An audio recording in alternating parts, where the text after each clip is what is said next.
Good morning student. Electrician और fitter trade first year के student के लिए वर्कशॉप कैलकुलेशन और साइंस विषय के अंतर्गत हम लोग अध्याय 12 क्षेत्रमिति पढ़ रहे हैं। आज इस अध्याय का ये आखिरी वीडियो लेक्चर होगा। इससे पहले हमने इस अध्याय में जो कल की वीडियो क्लास में पढ़ा था उसमें हमने शंकु के आयतन और शंकु द्वारा काटे गए छिन्नक के आयतन और विभिन्न प्रकार के हेक्सागोनल प्रिज्म जैसे कि हेक्सागोनल प्रिज्म का आयतन, total surface area, lateral surface area के बारे में देखा।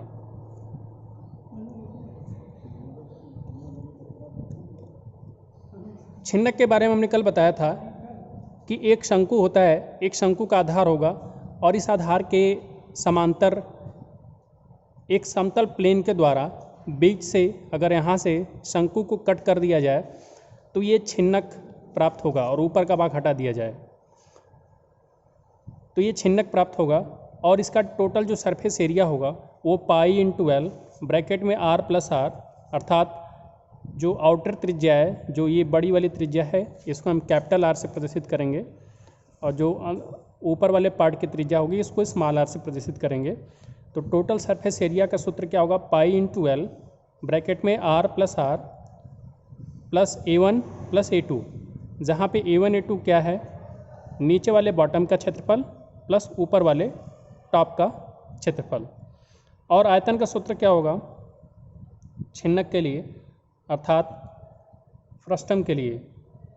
1/3 पाई एच ब्रैकेट में कैपिटल आर का स्क्वायर, अर्थात आधार वाले त्रिज्या का वर्ग प्लस टॉप वाले त्रिज्या का वर्ग प्लस दोनों त्रिज्याओं का गुणनफल। मात्रक क्या हो जाएगा? यूनिट का क्यूब।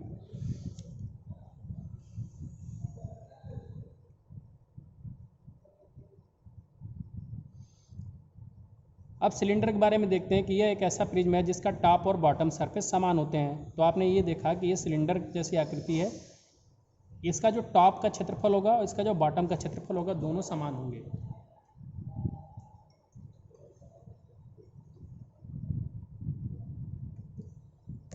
अब इसमें से हम लोगों को ये देखना है कि लेटरल सरफेस एरिया क्या होगा, अर्थात वक्र पृष्ठ का क्षेत्रफल क्या होगा।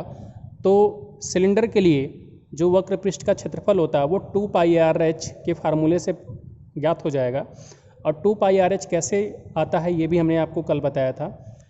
2 पाई आर एच अर्थात जो आधार है उसकी परिधि और जो बेलन की ऊंचाई है, इन दोनों के गुणनफल से हमें वक्र पृष्ठ का क्षेत्रफल ज्ञात होता है। अब अगर वक्र पृष्ठ का क्षेत्रफल मालूम है तो total surface area of a cylinder, अर्थात संपूर्ण पृष्ठ का क्षेत्रफल भी हम बेलन की आकृति का ज्ञात कर सकते हैं। इसके लिए एक आसान सा तरीका है कि वक्र पृष्ठ का क्षेत्रफल में अगर आप टॉप और बॉटम, अर्थात शीर्ष और आधार के क्षेत्रफल को जोड़ देंगे तो टोटल सरफेस एरिया मिल जाएगा। तो 2 पाई आर एच हमने वक्र पृष्ठ का क्षेत्रफल मालूम ही कर लिया था। और शीर्ष का क्षेत्रफल क्या होगा? पाई आर स्क्वायर, और आधार का क्षेत्रफल क्या होगा? पाई आर स्क्वायर। इसका मतलब कि इनको पाई आर स्क्वायर 2 बार जोड़ देना है वक्र पृष्ठ के क्षेत्रफल में। तो 2 पाई आर एच में अगर हम 2 पाई आर स्क्वायर जोड़ेंगे तो टोटल सरफेस एरिया के लिए जो हमारा सूत्र बनेगा 2 पाई आर ब्रैकेट में आर प्लस एच। अब आपको एक खोखला बेलन दिखाई देगा जिसको हम हॉलो सिलेंडर बोलते हैं। हॉलो सिलेंडर में क्या होगा कि अगर एक कोई सिलेंडर है और उसको यहाँ से कट कर लिया जाए, एक छोटी सी त्रिज्या लेकर के कट कर लिया जाए और बीच वाला भाग निकाल दिया जाए, तो इस प्रकार से जो सिलेंडर बनेगा उसको हम हॉलो सिलेंडर बोलते हैं, अर्थात खोखला बेलन बोलते हैं। खोखला बेलन में आप याद रखिए कि ये मोटाई होती है, बीच वाला पार्ट गायब होता है और इसमें 2 त्रिज्या होगी। एक आपकी इनर रेडियस होगी, आंतरिक त्रिज्या, एक होगी आपकी आउटर रेडियस जो कि बाह्य त्रिज्या हम बोलेंगे। तो अगर इस आकृति के लिए हमें क्षेत्रमिति ज्ञात करना है, अर्थात इसके आयतन के लिए, वक्र पृष्ठ के लिए और संपूर्ण पृष्ठ के लिए फार्मूले देखने हैं, तो हमें क्या करना होगा? टोटल सरफेस एरिया का सूत्र क्या बन जाएगा? 2 पाई आर एच मतलब बाहरी वाला जो वक्र पृष्ठ का क्षेत्रफल है वो प्लस आंतरिक वक्र पृष्ठ का क्षेत्रफल, तो ये plus 2 pi small R H हो जाएगा और plus 2 pi R square minus R square, अर्थात capital R square minus small R square. कैसे? ऊपर की जो क्षेत्रफल होगा, बाहरी जो रेडियस है उसका जो क्षेत्रफल होगा वो पाई आर स्क्वायर हो जाएगा और आंतरिक जो क्षेत्रफल होगा वो पाई स्मॉल आर स्क्वायर हो जाएगा। चूँकि ये ऊपर और नीचे एक ही जैसा है तो इसमें हम 2 का गुणा कर देंगे तो 2 पाई कैपिटल में R square minus small R square मिल जाएगा। अब देखिए यहाँ पे आर क्या है, आउटर रेडियस है, स्मॉल आर क्या है, इनर रेडियस है। आउटर रेडियस का मतलब कि बाय त्रिज्या, जैसे ये जो त्रिज्या है ये बाय त्रिज्या हो गई। स्मॉल आर का मतलब कि ये वाले त्रिज्या, इनर रेडियस। डी क्या है, कैपिटल डी, आउटर डायमीटर, मतलब ये जो है यहाँ से यहाँ तक ये क्या होगा, कैपिटल डी, और यहाँ से यहाँ तक क्या होगा, स्मॉल डी, यहाँ से लेकर के यहाँ तक स्मॉल डी, अर्थात आंतरिक बेलन का व्यास। और बेलन की ऊंचाई h मान लिया गया है और इसकी थिकनेस जो है, मतलब ये जो है ये वाला पार्ट मोटाई जो है t मान लिया गया है। तो अगर हम मीन डाया की बात करें, मीन मतलब कि मध्य या औसत डायमीटर की बात करें, तो ये कैसे मालूम होगा, capital D minus D by 2, इसका हम औसत ले लेंगे या माध्य निकाल लेंगे। तो बाहरी व्यास माइनस आंतरिक व्यास का आधा कर लेंगे तो ये हमें मीन व्यास मिल जाएगा। और अगर थिकनेस आपको दिया गया है कि मान लीजिए थिकनेस t है, तो खोखले बेलन का आयतन का एक सूत्र और मिल जाएगा, ये क्या होगा, pi into mean dia into thickness into height. तो ये आपका हो गया पूरा थ्योरेटिकल पार्ट हमने पढ़ा दिया। अब हम आईएएस पे देखते हैं, कुछ असाइनमेंट करते हैं। तो आपको ये क्वेश्चन में दिखाई दे रहा है कि एक हेक्सागोनल बार है, हेक्सागोनल पिरामिड है, इसका जो है विड्थ, मतलब जो फ्लैट, जो 2 फ्लैट साइड हैं, जो 2 समांतर भुजाएं हैं, उनके बीच की दूरी आपको 200 दे दिया है। और इस षटभुजाकार जो पिरामिड है इसकी ऊंचाई 365 है। और यहाँ पे आप देखिए ध्यान से कि जो आपको 2 फ्लैट भुजाओं के बीच की दूरी है वो mm में दिया गया है और जो इसकी हाइट है वो भी mm में दिया गया है। तो आयतन पूछा जा रहा है।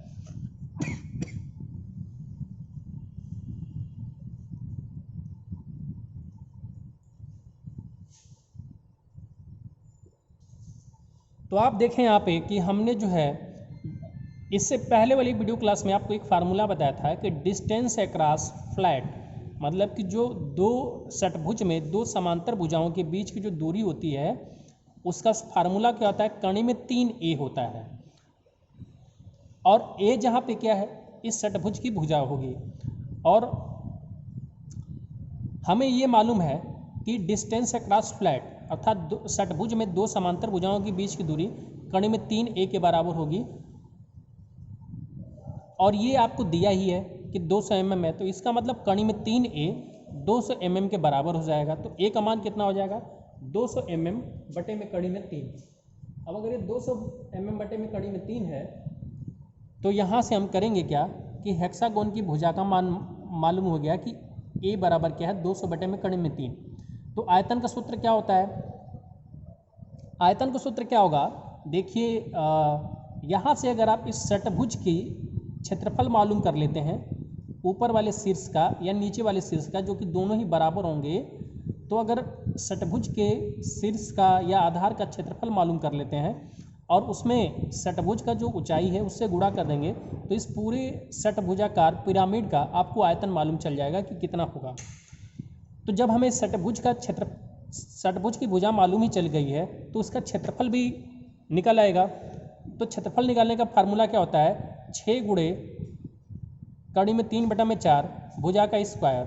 और ये तो आपका क्षेत्रफल हो गया षटभुज के लिए, 6 गुणे कड़ी में 3 बटा में 4 भुजा का स्क्वायर। और उसमें हम h का गुणा कर दें हाइट का, अर्थात ऊंचाई का गुणा कर देंगे तो हमें क्या मालूम चल जाएगा, हमें मालूम चल जाएगा आयतन। तो आइए कर देखते हैं।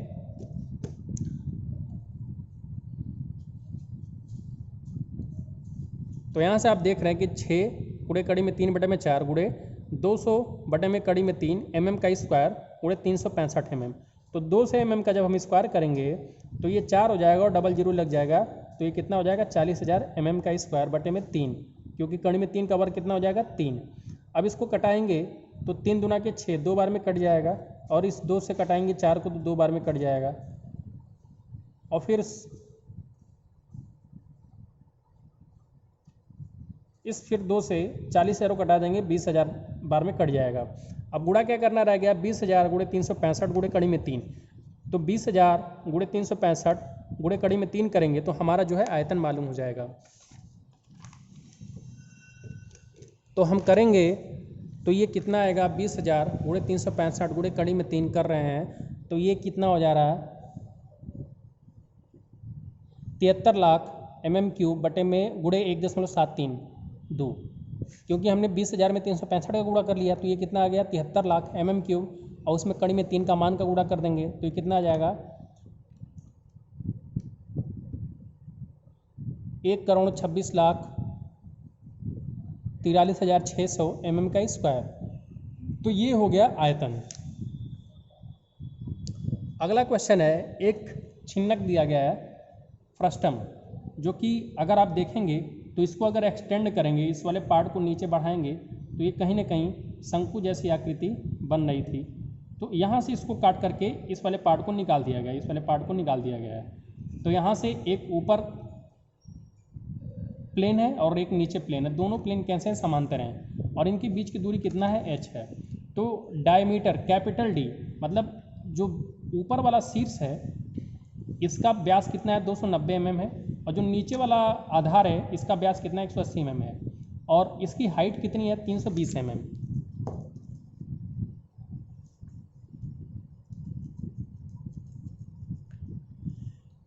इसकी हाइट है 320 mm। इनको हम डेसीमीटर में बदल देते हैं क्योंकि इसमें कैपेसिटी पूछा जा रहा है कि कैपेसिटी क्या होगा लीटर में बताइए। तो कैपेसिटी लीटर में पूछा जा रहा है, तो जो रेडियस है, अगर ये डायमीटर मतलब ऊपर वाला जो सर्किल है उसका डायमीटर 290 mm है डायमीटर, तो त्रिज्या कितना हो जाएगा आधा, क्योंकि व्यास कितना है 290 mm, तो त्रिज्या व्यास का आधा होता है, तो 290 का आधा 145 mm। और 145 mm को अगर आप डेसीमीटर में बदलेंगे तो 100 का भाग करेंगे तो 1.45 डेसीमीटर हो जाएगा। इसी प्रकार से जो इनर वाला जो आधार वाला डायमीटर था, जो व्यास था वो 180 mm था, तो जब इसका त्रिज्या निकालेंगे तो 180 का आधा करेंगे, इसको स्मॉल r से प्रदर्शित करेंगे और ये कितना हो जाएगा 90 mm। 90 mm को अगर आप डेसीमीटर में बदलेंगे तो 100 का भाग करेंगे तो कितना हो जाएगा 0.9 डेसीमीटर।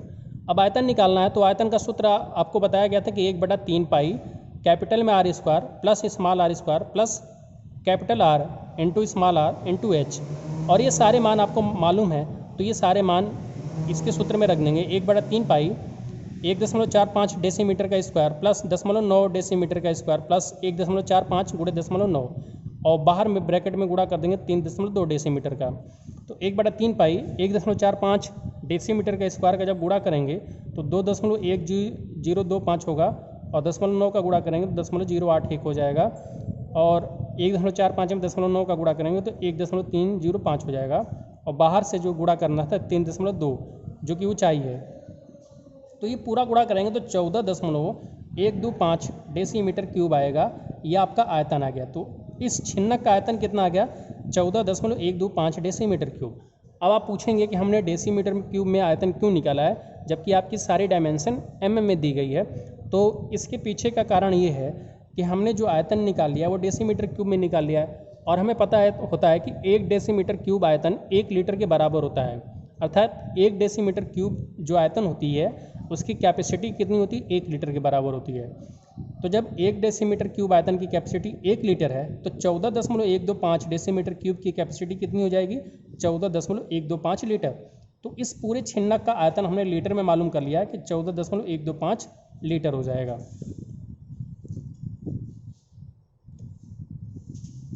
अगला जो क्वेश्चन है देखिए यहाँ पे ध्यान से कि आपको एक क्यूबॉइड दिया गया है, घनाभ दिया गया है और एक सिलेंडर दिया गया है। इन दोनों में समानता ये है कि इस क्यूबॉइड की या इस घनाभ की जो ऊंचाई है h1 है और इस सिलेंडर की जो ऊंचाई है h2 है, और इस घनाभ का जो आयतन है v1 है और इस घनाभ का जो इस सिलेंडर का जो आयतन है v2 है। लेकिन इससे पहले एक शर्त है। शर्त क्या है कि जो घनाभ का आयतन है और जो बेलन का आयतन है वो दोनों बराबर हैं। और दूसरा शर्त ये है कि जो घनाभ की जो हाइट है, ऊंचाई h1 और इस सिलेंडर की जो ऊंचाई है h2, ये भी बराबर है। और L का मान, जो घनाभ का आधार है इसका L, इसको L से प्रतिष्ठित किया गया है और ये L कितना है 35 सेंटीमीटर। तो पूछा जा रहा है कि इस बेलन का व्यास क्या होगा, इस सिलेंडर का व्यास क्या होगा। तो जब हमें मालूम है कि घनाभ का आयतन और सिलेंडर का आयतन बराबर, दोनों को हम कंपेयर करा देंगे, मतलब इनको बराबर करके दिखा देंगे। तो घनाभ के लिए आयतन का सूत्र क्या होता है, L स्क्वायर इंटू H1, अर्थात इस वाले ब्लॉक का जो आधार है इसका हम क्षेत्रफल निकाल लेंगे, आधार का क्षेत्रफल में इस घनाभ की ऊंचाई का गुणा कर देंगे तो आयतन निकल आएगा। तो आप देख रहे हैं कि जो घनाभ का आधार है वो वर्गाकार है, तो इसका क्षेत्रफल कितना हो जाएगा L स्क्वायर, और इसमें ऊंचाई कितनी है H1, तो आयतन कितना हो जाएगा L स्क्वायर इंटू H1।